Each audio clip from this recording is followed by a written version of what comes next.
Watch out, construction on road ahead. Watch out, construction on road ahead. Rabbi say, today is the beginning of a new era in my life. I've recently purchased a new suction cup cellular phone device to hold this camera, to begin a series called Musings of the Grand Central Parkway. I want to share with you a series of short stories in loving memory of a tzaddik, a kaddish, Rabbi Leo Zisman. Leo Zisman was an Auschwitz survivor who was my cousin through marriage. I met him at a lecture at the Jewish Society at Yale University, where my brother is rabbi.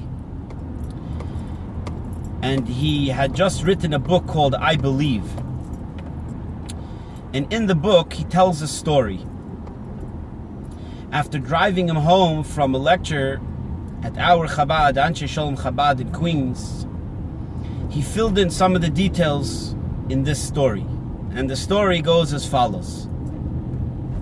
He was in the construction business, and once he purchased a building in Brooklyn, and at that time the mafia was very much attached to the building, and it was very difficult for him to proceed in developing the building, turning it into a profitable venture. He went into the Lubavitcher Rebbe at the time, our Rebbe, and he told the Rebbe about his challenge. And he told me like this: I took a bag filled with cash, thousands of dollars, and he says to me, I didn't publish that in the book for various reasons. And I told the Rebbe, I'm giving you my Meiser Tzedakah for Chabad Lubavitch worldwide before I even make the profit. I'm asking the Rebbe for a bracha. He said the Rebbe turned to him very seriously, and the Rebbe looked down for a couple of moments, and then the Rebbe lifted up his head, and the Rebbe said, Achap, you're giving your Meiser before you even made the income.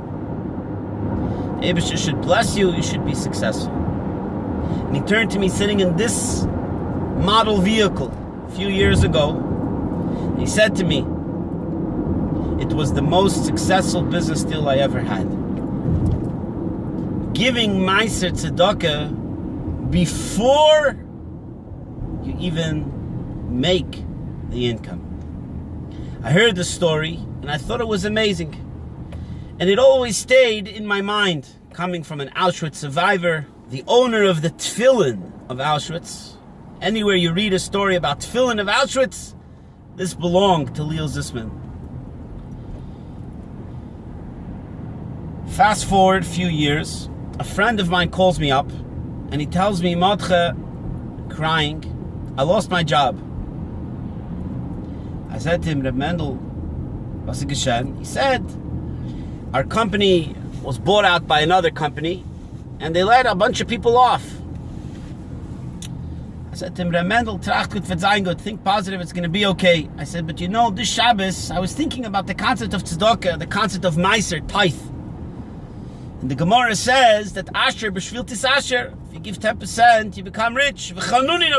Test me in this area. One place in the Torah where it says, test me, and you'll see the results. I said, I was thinking about it.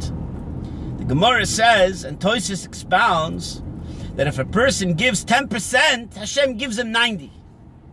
So I thought to myself, so that means, maybe if a person doesn't give tzedakah, as Tosfos expounds, then he'll lose even what he already has. I said, Mendel, maybe give tzedakah meiser, and the Eibusher will give you back what is rightfully yours, what is gifted to you by Kadosh Baruch Hu, rightfully through your work. He said, Mordechai, you know, I give tzedakah, but I'm not sure if I was makbid in meiser. Done. Tomorrow, I'm writing out a check. He writes out the check. A few days later, he calls me back. He tells me, Mordechai, you're not going to believe it. Of course, after extensive resume distribution, Baruch Hashem, I'm locked in a new job. after a while of looking. Mordechai, I want to thank you for the advice. I said, Mendel, I didn't do anything. Gewaldige Meise. Shkoyach for telling me, I'm happy that we see that Chanunina bezois. Test me and it's going to come true. And I thought not much of the story, although it was very sweet and very cute. But Rabbi said, listen close. A few days later, he calls me up. He says, Mordechai, you know, my job, I had a workman's comp claim.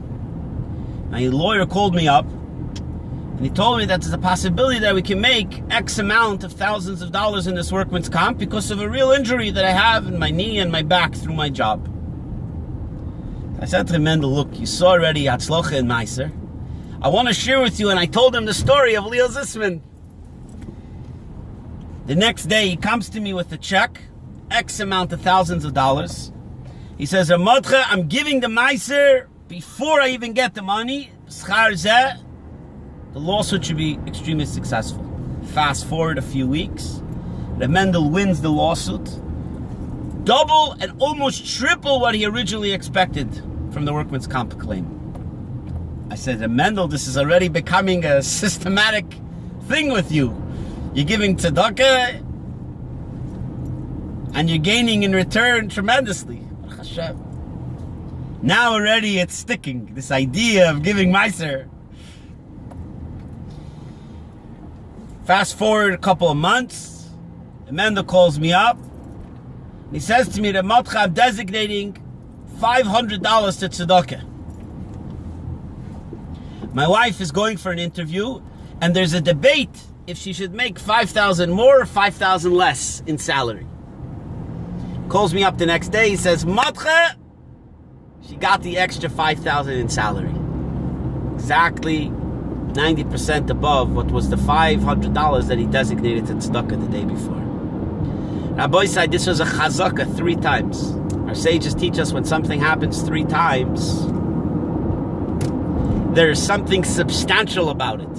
But Rabbi said the story doesn't stop there, nor will it stop, because once this story is shared, this is going to create a ripple effect because of the Kaddish Rabbi Zisman. My brother, Reb Eli Hatzadik, after calling him about moving into a larger apartment, I was discussing it with him because he's in the real estate construction business, about the value of the apartment that I was considering. Watch out, construction on road ahead. Watch out for construction on road ahead. Always watch out for what's ahead of you. Watch out and listen to this story well. Eli says to me, how much more is it going to cost you? I said, Rabbi Eli, it's going to be another $400 a month. He says, $400 a month, you're going to get an apartment double the size, it's going to be more bakfem, more comfortable, it's going to be beautiful. Take it. I'll give you the extra $400. Designated X amount for the next year. Calls me back up an hour later, says, Mordechai, you're not going to believe it. I put in a bid for X amount of money on a job in Brooklyn in construction. The owner of the job says to me, I want you to do it for $50,000. Eli offered the job at $54,000. He says, I could use the money more than you. The owner happens to be a friend of ours. He says to me, Al Tnai Echad, that you give the meister of the job the Chabad of Kew Gardens, Chabad of the Gardens, your brother. Eli's calling me up to tell me, here, I gave my meister before. An hour later, less than an hour later, I get the phone call that I got the job and that they're willing to give me the higher amount. Tonight that I give it to tzedakah. Rabbi said this is 4 stories, all within the last few months that took place from the koyach of designating meiser or tzedakah even before you make the profit. The chanunin of bezois here, the test me, and you will see results. Rabbi said we're in Chodesh Elul and we're coming soon to Rosh Hashanah and Yom Kippur. Tzedakah tatzel mimaves, tzedakah mekareves asagula. We all know the power of tzedakah. But when we see a story, 2, 3, 4, in the power of tzedakah, and even more so in the power of meiser, Rabbi say, chanunin abezois, do it. Not only because it's a tremendous mitzvah, but because the Eibishter warrants us. The Eibishter encourages us to do it and to ask Hashem for things in return. The Gashmis. I want to wish you all a ksiv achsima toiva. And I want you to video me back to tell me about your story that happens because of the schus of Meiser. Ksiv achsima toiva, a good gebench.